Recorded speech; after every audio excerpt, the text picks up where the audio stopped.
That was Dan Rowan reporting. Let's talk about that fight for his job now. Our sports news correspondent Richard Conway is there at Wembley where that key FA meeting has been going on. What news, Richard?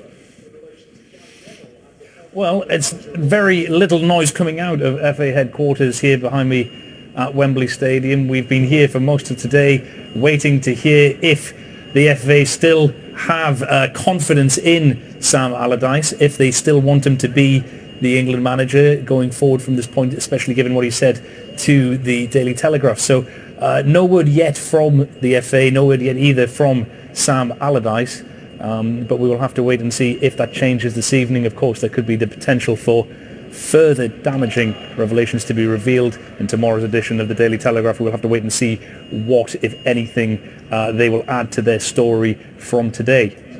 What's the most tough question, do you think, that Sam Allardyce will have to have faced today?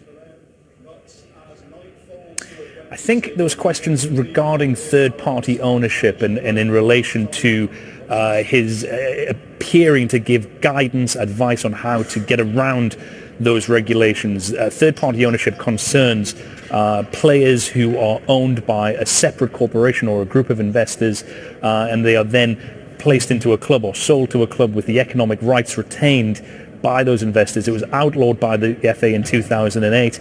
UEFA, the European governing body, has called it akin to modern slavery, and FIFA, the world governing body, outlawed the practice on a worldwide basis last year. Now, for Sam Allardyce to be talking about how to circumvent those rules puts the FA in a very difficult position. It is the legal and moral arbiter of the game within England.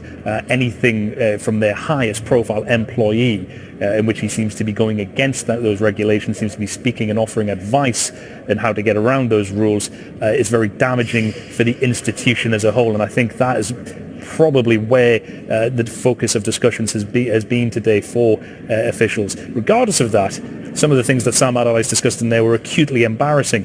Is it a sackable offence on that basis? Probably not.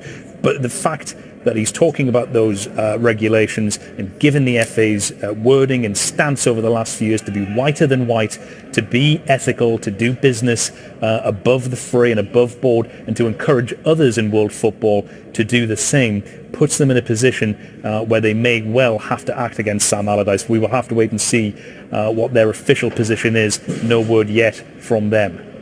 OK, Richard, thank you for the time being. Richard Conway there at Wembley. Obviously back to Richard as and when there are any further developments. With me is Julian Eccles, former FA executive, who you just saw in Dan's report a moment ago. Good evening. You talked about bad judgment. Let me pick up where Richard left with regards to this third-party ownership issue. Is that the one that most concerns you as well? It is the most. It's the top of the list. And the reason is because Sam Allardyce is the most visible and most senior FA employee.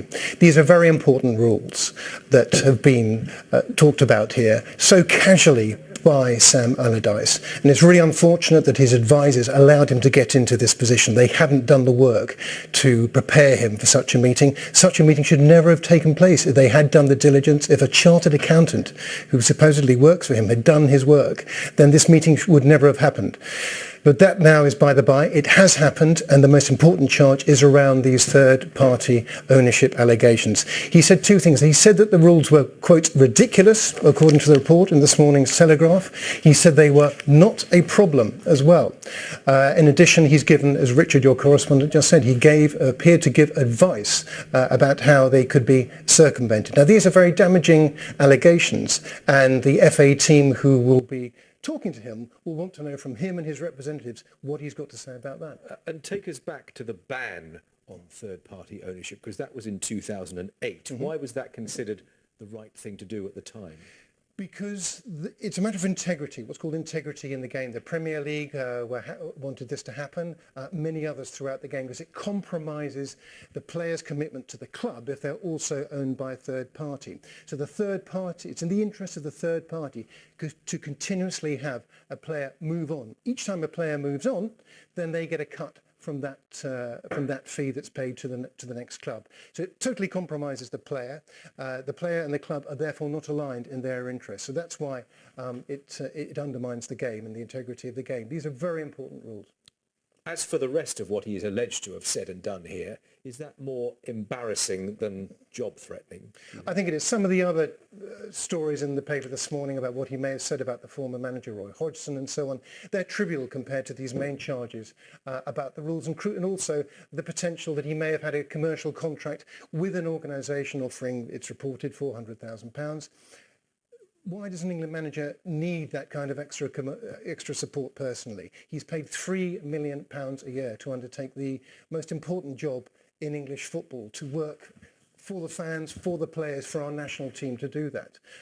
And I think there's some lessons from around this. And perhaps we can read across from the world of politics that there should be a code of conduct around an England manager when he's employed, that he should not take any external paid duties at the same time, because that compromises his overriding commitment, which is to make sure that the England team perform to their best, that they succeed in the qualifying stages ahead of the World Cup in Russia.